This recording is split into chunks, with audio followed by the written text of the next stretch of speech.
Today we have three senior speakers, and first up is Vivian Smith. I met Vivian when she came to Baylor and could tell she would be a great person to be around right away. And although I never got to know Vivian as much as her friends, her genuine personality shined even from short interactions. Her friends describe her as very kind and very humble, but also extremely wise and mature, and I'm sure she has some lasting words for us. So everyone guide your attention and give it up for Vivian.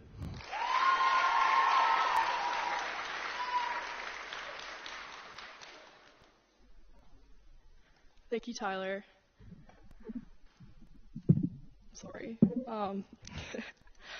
Mount Shasta is a mountain of the Cascade Range of Northern California with an elevation of 14,179 feet. In June of 2024, I was given the incredible opportunity to attempt climbing to the top. Most people who know me would most likely say something along the lines of, "Vivian, there is no way you're going to climb to the top." Well, I came home to them and said, "Guess who got to the top?" And as their jaws dropped to the floor, I said to them with a big smile on my face, "Not me." On June 24th, I began my journey to climb Mount Shasta while attending a Christian student leadership program called JH Ranch. For years, I dreamed of this day. For months, it was all I could think about. I hoped and prayed every day that I would make it to the top. I even got an Orange Theory membership, just to get in shape. We began our day by taking a 4-hour hike to base camp, which is around 8,000 feet in elevation. We trudged along for what felt like half of my life with a giant backpack heavy enough to take me down a few times. A cool bonus was that my boots were slightly broken, so the hook would interlock mid-step and I would go rolling down Shasta. Some would say it was the least athletic thing they'd ever seen. We finally arrived and set up camp. As I sat with my friends on the edge of a hill, I became very emotional. I saw how far I had come, but I knew that there was still so much distance ahead. However, I was still motivated. At 1:45 a.m., I woke up in high spirits despite the 3 hours of sleep I so peacefully enjoyed on the ground. I was plenty hydrated, fueled up, and ready to go. Before we left, they reminded us of the importance of eating around 400 calories every break we could take. They tried to prepare me because eating at a high elevation in the middle of the night can be very difficult, but I couldn't help but laugh. All I could think was they'd never seen me and my friends raid Ava's pantry at 2 in the morning. It turns out they were right. As we started, I was feeling great. I was awake, going at a good pace, and surprisingly, my fingers weren't numb. But about 1 hour in, I became extremely nauseated. The altitude had finally hit me. As we sat down for our first break, I pulled out my Cliff Bar to start refueling. However, this Cliff Bar and I did not quite get along. At all. 3 bites in, I was rudely slapped in the face by reality saying, "You're not going to make it." And it was right. With only 6 hours left to get to the top, I knew I wasn't going to have the energy to not only get there, but to get back down to the bottom. So with a pat on the back, I started my way back down the mountain. I cried and cried as I waddled back down to base. I never thought I'd see the day where I'd be so sad while sliding down a hill like a penguin, but there I was. It was pretty pitiful, but as I returned to base camp, I wiped my tears to see the most beautiful sunrise I'd ever seen. For a few moments, I forgot about my failure. The snow glimmered as the sun hit the mountain, and the vivid colors across the sky took my breath away. I felt more tears welling in my eyes, but this time they were tears of pure joy. Everything made complete sense. God didn't have the top of the mountains in my plans, but instead, he had a beautiful creation waiting for me to delight in and surrounded me with people I loved. Now, you might be asking, "Vivian, why would you smile when you tell people that you didn't make it to the top?" Ever since going to JH Ranch, my home away from home, I've become a strong believer that everything happens for a reason, thanks to the path that our Creator has put me on. Some see this as a cliche, but I see it as my everyday motivation. I believe with all my heart that God has me right where I need to be, and I believe the same for every single one of you. If I hadn't come back down to base camp, I wouldn't have made some of the sweetest memories with some of my best friends and seen this incredible sunrise. I probably would have only gotten up another 1,000 feet and wasted more of my energy. And though my dreams of getting to the top had quickly died that day, it was easily one of the most transformative things I've ever experienced. I realized that it wasn't about getting to the top, it was about what was waiting for me in the end. So as a senior who still has her ups and downs, my advice to all of you is to trust that there is a path for you. A bad grade or grades on an A-push test or college rejection letters or missing out on a fun football game are all part of your plan. Don't let your disappointments and worries stop you from enjoying what comes along the way to where you're supposed to be. To my mom and dad, thank you for every opportunity you have blessed me with. Your never-ending love and grace has brought me so far and has shaped every part of my life. There just aren't enough words to express my gratitude, so I'll just make sure you both know that I love you. Thank you to my sister Hadley and my brother Charlie for being not only my caring and inspiring siblings, but also my best friends. I love and appreciate y'all so much, despite the fact that y'all call me Big Viv every time we're in the presence of food. Yeah. And thank you to my best friends for making high school the best 4 years yet. I can't wait to reunite in a few years and read our quote book that will go down in history. And thank you to Baylor, the teachers, the faculty, the dorm parents, the Res Life team, and my fellow classmates. My time at Baylor has been one of the biggest blessings, and I will forever treasure this place I've called home for 5 years. Not once have I doubted that this school is where I was meant to be. Although time went far too quickly, I can't wait to see the lasting impact it will have on the rest of my life. Thank you, and go Big Red.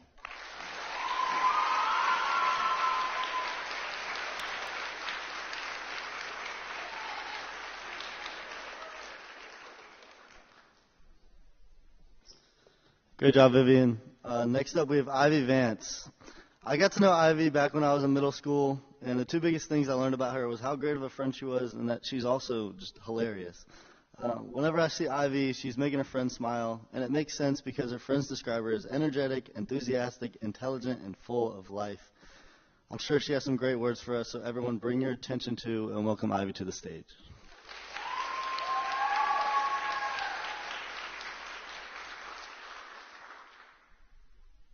Oh, wow, there's a lot of you. Okay. Hi, and thank you so much for the introduction. My senior speech was originally supposed to be on the snow day we had back in January. I was really bummed at first about it being rescheduled, but over the last few months, my perspective on Baylor and therefore this speech has completely changed. Graduation no longer feels years away, but right around the corner. My whole life, I have been told I am just like my dad. When people say this to me, it's often not meant to be a compliment. My mom says it when I forget to bring my laundry down or put up my dishes. My brother says it to me when I won't stop talking and nagging him about soccer. And my family friends say it to me when I'm being particularly strong-willed. My dad says it to me too when I sleep through an alarm, again. But truthfully, I can only hope to be like my dad. I can only hope to make people keel over with laughter even if they were crying just 2 seconds ago. To always stand up for what I believe in and fight for everyone to get a seat at the table. And most of all, I can only hope to fill my home one day with noise, laughter, music, and occasional yelling. I also hope to be like my mom, to dedicate my life to helping others even when it's frustrating, to love my future kids when it's easy and even more when it's hard, and to always be understanding and fiercely loyal to people I love. I hope to have my brother's kindness and humor. Some of his athleticism wouldn't hurt either. I hope to have Lainey's humility, Isabel's understanding, and Malin's loyalty. I hope to be like all my friends, to give grace to people even when they don't deserve it and expect nothing in return the way they have for me over the last 7 years, and to make everyone feel included. I hope to be like Mr. Smith, the math teacher, although my psych teacher is great too, apologies for my grade, and make everyone feel smart and loved no matter what. I hope to be like Coach Beeble and push others to do their best every single day, even if it's hard. I hope to be as understanding as Miss Griffith, as dedicated to my job as Coach Clark, and to be as warm and inviting as Miss Hattie. If my last 7 years at Baylor have taught me anything, it's that we are constantly surrounded by good and loving people who want the best for us. And we should take their traits, the ones that we look up to every day that make a constant difference in our lives, and carry that on to wherever we go next. Because that way, even though all of you can't actually come to college with me next year, a little piece of you will. Thank you to my amazing parents for all the sacrifices you have made for me, the majority of which I will never even know about, for me to be on this stage today. The greatest gift God has given me is having you two as parents. Thank you to my little brother, who is wise well beyond his years and will do just fine without me. I am so proud of you, and I know you will do great things. And finally, thank you to Baylor for an amazing 7 years, and go Big Red.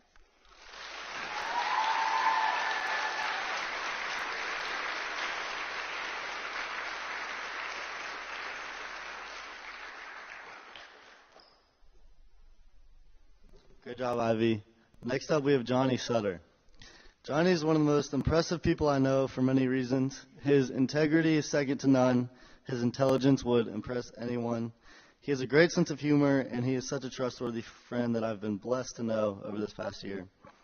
I couldn't ask for a better boss to be the assistant to, and I know he has some incredible words for us, so everyone please give it up for Johnny.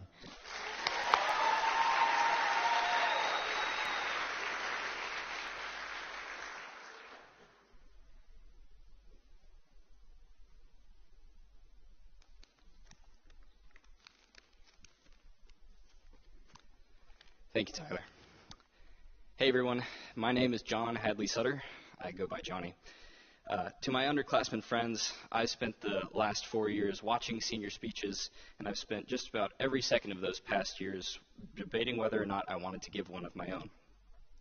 I can still very clearly remember sitting up in the balcony during my freshman year, watching the class of 2022 give their senior presentations, already trying to come up with something profound sounding to say to impress everybody. Looking back, though, I believe that my idea of giving a senior speech essentially just for the purpose of hearing my own voice over the loudspeaker represents a fundamental misunderstanding of why we give senior speeches in the first place. I've been thinking about this a lot recently, and I've come to a conclusion that I think is likely very apparent to most of you, but one that I think bears reiteration just in case you find yourself in a similar state of mind to a freshman year me.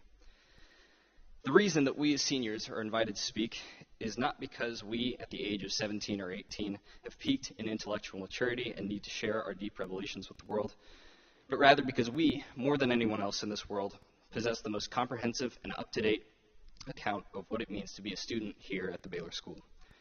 Now, I understand that I've only got a little bit of time to speak to you all, and I've already spent a chunk of it meandering around what I actually want to say.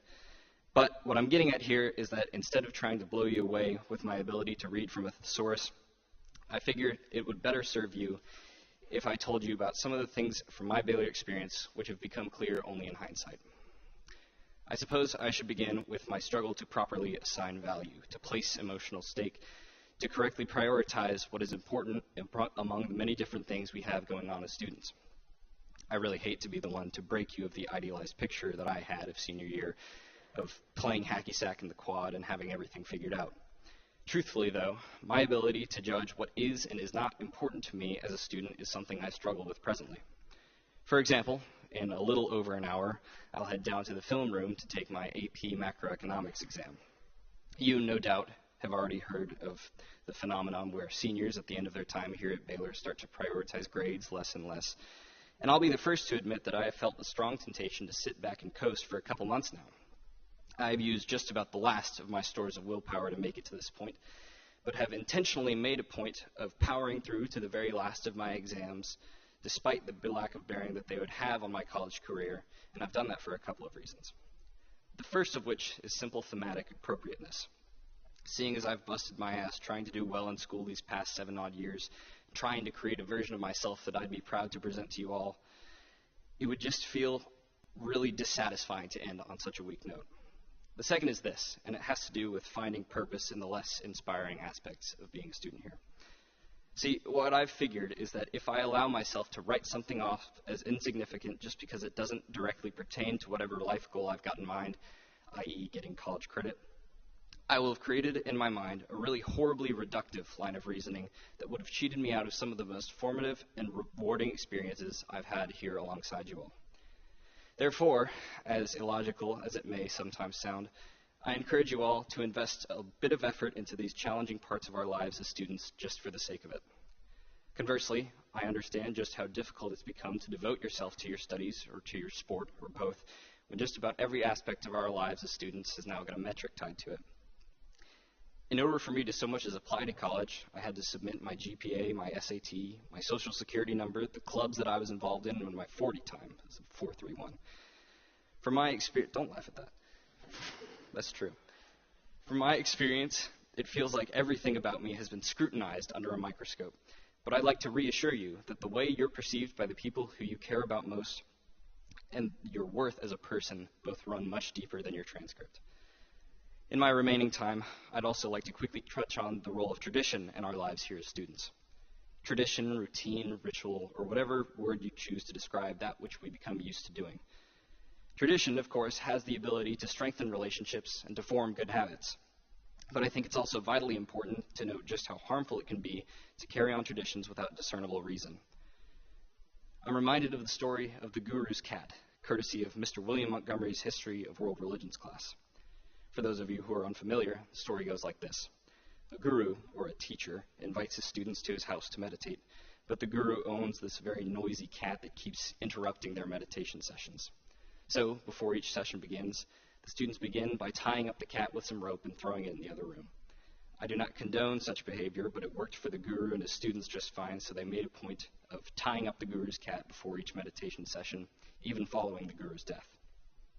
Soon following the guru's death, his beloved cat dies as well. Well, the boys get together to find a new cat to tie up, because you can't meditate without first tying up the cat. And suddenly we found ourselves maintaining a tradition that does not bring us any closer towards our initial goal of enlightenment. Now, this is kind of a silly metaphor, and I mostly wanted to share it because it has a cat in it. But what I'm trying to suggest here is that it speaks to an issue that we as students have. Ultimately, I'm suggesting that you look at your daily life and rid yourself of the traditions that bring you no joy, bring you no fulfillment, or that you're afraid to give up because you can't remember a time without them.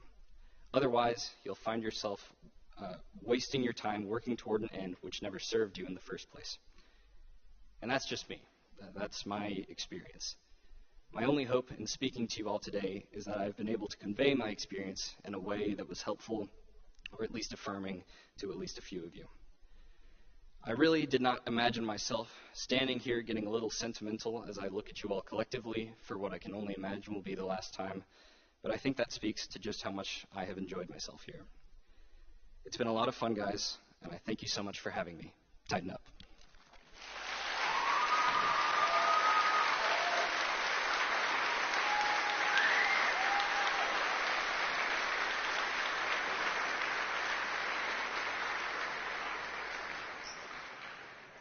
Awesome job, Johnny. And can we give it up for all three senior speakers one more time?